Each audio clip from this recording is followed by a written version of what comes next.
Hey, good morning. I'm Josh, And I'm Layla. and this is Jayla in the morning. We are marriage tips to help improve your relationship and have a healthy marriage and not have to just coexist. Right.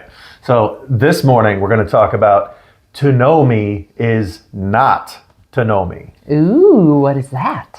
So that's to stay curious within the relationship, to not automatically think that you know what the other person's thinking, feeling, experiencing, or what they're about to say. Like in the movies when people are finishing each other's sentences. Right, which may be cute at the beginning, but when you get it deeper into a marriage, finishing each other's sentences can be annoying. Yeah, I don't want him to try to read my mind. Right. As a matter of fact, we've come into some times when I've, said something and it shut you down. Yeah, that's true. I feel like sometimes there's like a misnomer out there with relationships that we know each other so well when a lot can change from one moment to the next. Right. So you don't ever want to get complacent in your marriage where you start to think that you know what the other person's going to say. That could be positive, it could be negative, it could just be neutral, but to jump to a conclusion that you know what they're saying, then you've automatically created the whole script in your mind on how that particular conversation or day is going to go. But we're constantly changing, and Right. something that sounds similar to something you've said in the past may not be where you're going with your current discussion. Right. Like it may be a really similar situation today as to what happened a couple months ago, but my response could change, my thoughts or opinions on it could change. And so something that we've learned the hard way, and we'd like to save you from it, is to go into a situation, like Josh already said, being curious. So what that means is no assuming. Because we've all heard what happens when you make an ass out of yourself. When you assume is Make an ass out of you and me. Yeah, everybody Right. knows that one. Yeah, but to not assume that you understand how your partner or your spouse is going to respond in any given situation. So to go into it with a non-judgmental, non-assuming stance, and to get curious about what they're thinking or how they would approach something that maybe you have experienced together before in the past. Sure, because there may be something different in this moment too that you didn't hear the first time around. So, getting curious about, wonder why she's, saying this time. What is it around, that this time that you're trying to tell me? Is there more about that? Right. And I love hearing that when Josh will ask, is there more around that? Because on the flip side, in the past, I would feel a little bit steamrolled or like I was cut off before I had a chance to actually complete my thought, right? When I'd be trying to share and he just automatically jumped to this conclusion like he knew what I was thinking. And I would say, for myself and people like me, to be patient in the pause because everybody has a different cadence, and just because somebody takes a pause to gather their thoughts doesn't mean that they're finished talking. That's me. Like I used to be kind of a steamroller myself and just blah, blah, blah, blah, blah. And I noticed that that's not really helpful. So I do try to make those pregnant pauses. Sometimes I am completing the thought before it actually comes out of my brain. And important to like listen to what is coming out of your partner, to be an active listener, but to actually pause the story in my own mind, to wait, to actually let him finish his thought and hear it and hear like what's going on around that, and maybe something that might be going on even further, back in his mind, to understand, let him complete the thought and listen before I respond. Right, because we're not actually listening if we're automatically finishing the other person's conversation in our heads, right? Do we want to give them the kitchen example? Yeah. So We had this interesting example happen this past week. Yeah. Where some of what we tried didn't work, and then we had to wait till the storm blew over and try again a little later. But yeah, go ahead. Yeah, Sorry. yeah. We were doing our routine, getting ready for the day, and So it was in the morning, in the kitchen. Sure. And I'll give them the visual setup. So breakfast is happening, bacon is sizzling, and our 2 kids are also up in the mix. Yes, so they're finishing their breakfast. I already finished mine, but the thing that was different about this day than other days is that we had given the oldest something slightly different than what he's used to eating, and he was just sitting there staring at it and refusing to eat it. But I needed to move on, right? I got to go, get my contacts on and my, rest of my clothes. Daddy's on the move. Right, I'm ready to get going, and either he eats it or he doesn't, and if he's going to go hungry, that's on him. He had an option, is my thoughts. But in the moment. I got up from the table and I started to go to do my normal routine. And what did you say? So, in my mind, Josh was starting to disappear without saying anything.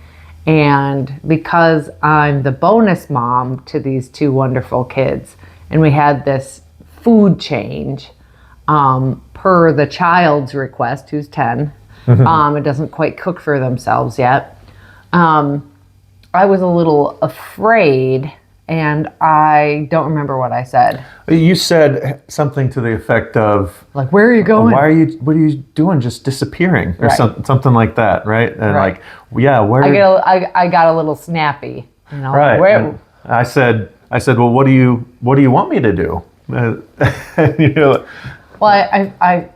there was something that I said that came across like I was trying to control you. That's what I heard. I heard that you wanted me to ask permission to leave the room or leave the table, and I got really offended, like I was being treated like a child at a dinner time situation, and I was just doing what I did every day. Right. But instead of getting curious about where you were coming from, I immediately assumed that you were trying to control me, or even worse, like it was a power play in front of the kids. And that really got me upset.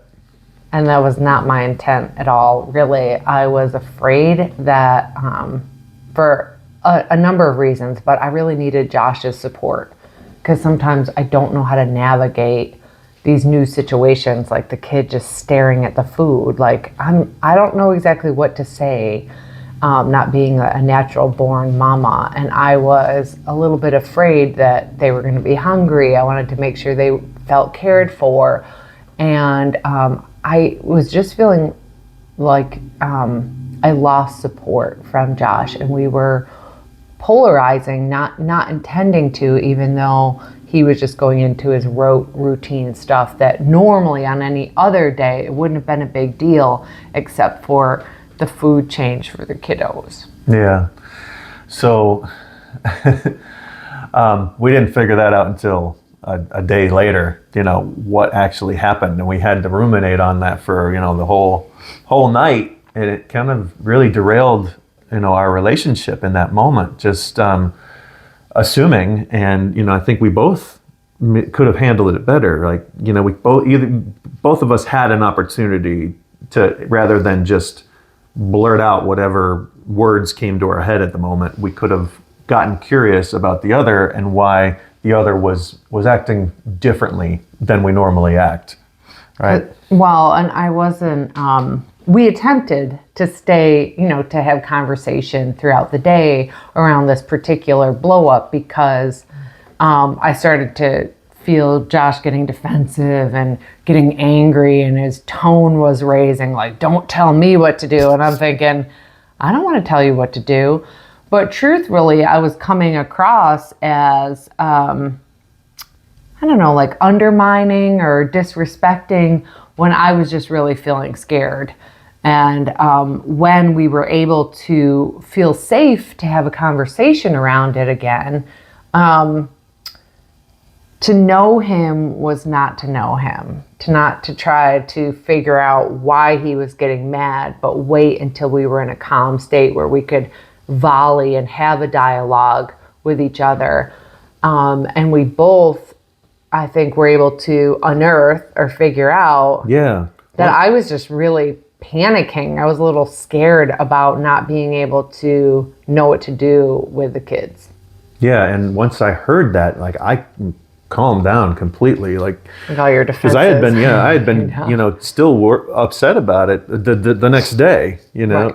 and I was holding it back, but I was still in there, and until I heard, where you were coming from, I couldn't calm down about it. But once I did, I immediately felt relief that she really, it wasn't about that. It wasn't what I thought it was. Right, because I remember hearing on the phone shortly after is, "You owe me an apology," and I was like, there's no part of me that wants to be found guilty of trying to control him. He's very much his own person. But I think there might have been a little bit of old pain from the past that was trying to resurface in this particular situation.